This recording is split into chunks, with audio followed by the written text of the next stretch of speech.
So, Hollywood writers are on strike, huh? They're not working on their series. Shit. We here on Word Dogs haven't been working on our series for like 2 months or some shit. Yeah, sorry about that. We're completely swamped with other shit and we're waiting for some of the actors to get their lines in. And hey, what do you know? I'm not one of them, huh? Anyway, so these assholes don't want to write anymore unless they get the percentage of DVD sales and internet revenue. Sounds fair, huh? Well, you know what we say? Fuck 'em. They're whining that they're not making enough, that little bit of revenue can really help them out. Well, you know what? We don't get paid shit on their series. So don't they say shit about doing what you love and not getting paid enough for it. If you're doing this because you love doing what you do, fuck the money, right? Stop your bitching. Yeah, tell you what.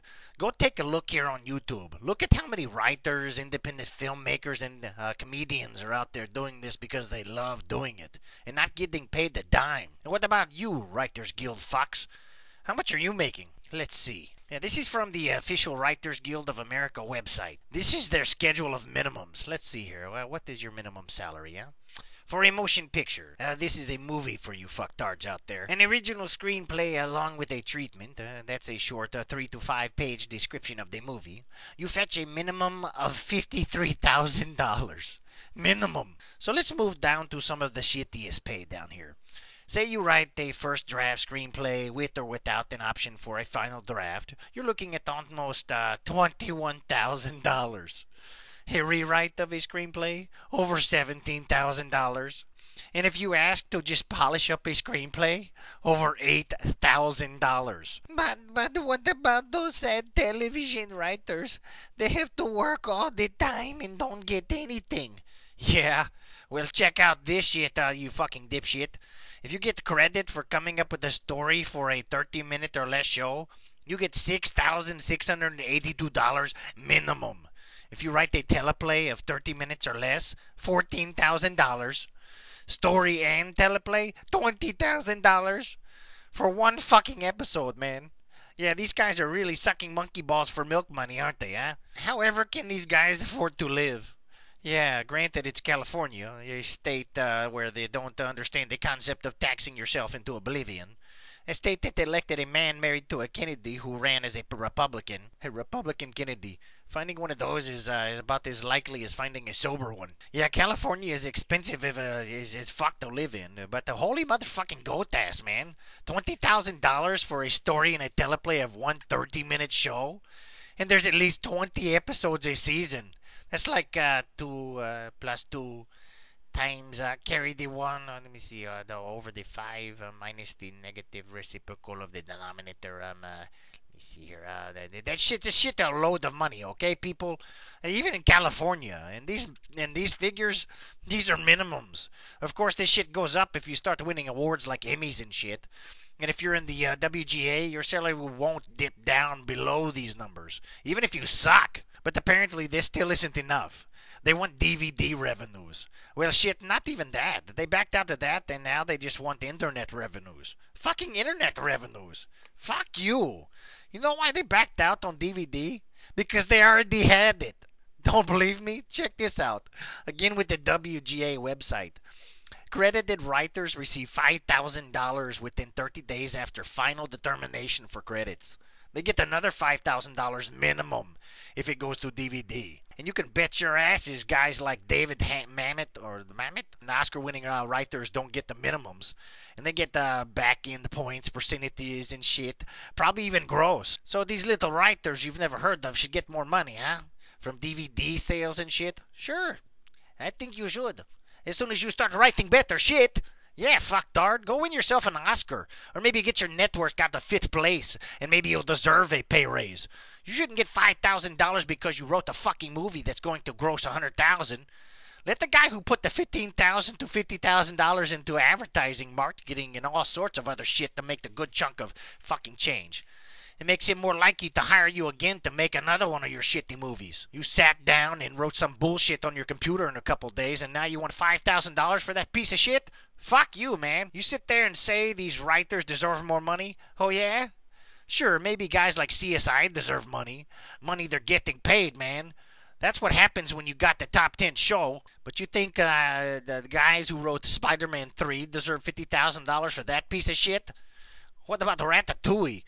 How about the guy who decided to say Superman stood for truth, justice, and all that other stuff, huh?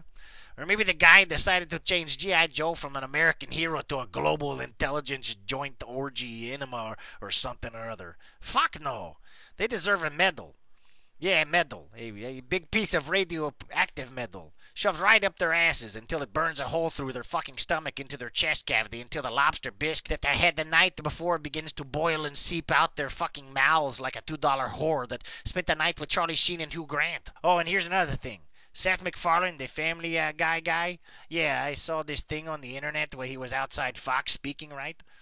He's sitting there whining about how the fucking execs fired all of the assistants on Family Guy. Well, no shit, you dumb motherfucker. Of course they're gonna fire them. What the fuck are they supposed to do? Let the fucking assistants sit around drinking coffee, eating donuts, and smoking cigarettes? Oh, wait, it's California.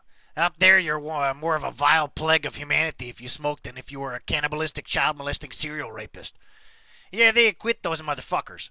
But light up a cigarette in public and they'll fucking throw your naked ass in jail smothered in chocolate syrup into a pit with a starving daytime talk show host who hasn't had so much as a fucking cracker from a generic Lunchable for 8 days, like Rosie O'Donnell. Yeah, write that shit, you motherfucking assholes. But yeah, of course they're going to fire the assistants. They're not working. They can't work. Why? Because you motherfuckers are on strike. Not giving them anything to fucking do. But it's the fucking exec's fault. What? They're supposed to just sit there and keep their paying these guys to do nothing? Because $20,000 an episode isn't enough for you? Fuck you. Fuck you in the ass with a 3-button wireless optical mouse, man. Yeah, that's the worst at the wired mouse because it's harder to get out. And people will laugh at you and call you Rudolph the red-assed mouse fucker. That's a little Christmas humor for you Christians out there. Yeah, if you got a business and it's based on, say, people who paint widgets, and those people who paint those widgets refuse to work, and you can't make the widgets anymore. So what are you going to do with the people who box the widgets, huh? Keep paying them? They have no widgets to box. Yeah, pretty simple to understand when you're not trying to defend your greed, huh? Well, I don't know about you, but I certainly don't think the motherfuckers who wrote the 36 failed TV series last year should be getting $20,000 an episode, do you? I'd be more than happy making $2,000 to $4,000 a week writing a 15-minute or less episode, which is what the writers of War Dogs would get if they were picked up on Adult Swim. Not bad, huh? Sure, if we only made the 12 episodes a year, we'd only be making about the $24,000 to $48,000 a year. But shit, not bad for some smucks who got bored and started playing with their Legos, huh? And I'll bet my sweet ass we're not going to be bitching and whining that the company that gave us this opportunity is making millions off of us and we're only making about 50 grand. You bitch about how companies aren't loyal to their employees anymore. Well, why the fuck aren't you loyal to your company anymore? Yeah, bitching about your health plan and your low salary. You know, whatever it is that they're paying you, they're actually paying twice that to have you on board because of benefits and taxes and training and all that other shit. Yeah, look it up. It's a fact. There goes our chance of ever getting into a guild or union of any kind. But you know what? We don't give a fuck. Fuck you unions.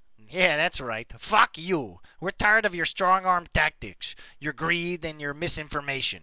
Shit, it's pretty sad that we're reminiscent of the times that you guys were in bed with the mob. Those were the good old days, huh? And Seth MacFarlane, we love Family Guy. We really do. But that comment you made about how writers live in the same kind of houses that your parents lived in, and they were teachers, you know what that says to me? That you feel that someone who writes a sitcom with pop culture references and is listed as #1 violator of FCC regulations should make more than a teacher. Someone who educates your children, our youth, and who gave you the ability to write your fucking creative words, huh? On behalf of teachers everywhere, may I just say, may Brian bend you over and fuck you doggy style with his big red rocket while you cry over your lost royalties. In support of all you executives and studio execs and Paramount and Universal and all you guys out there, War Dogs is going to be putting an episode out once a week to support your sorry asses because you fucking greedy ass writers are giving you guys shit.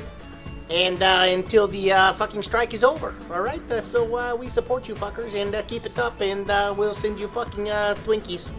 That's right, Dog Files. From now until the end of the Writers Guild strike, we promise you 1 episode a week until it ends. So stay tuned and stick to your guns. Fuck the writers. Hey, write some more episodes of Dharma and Greg. That was a fucking gem.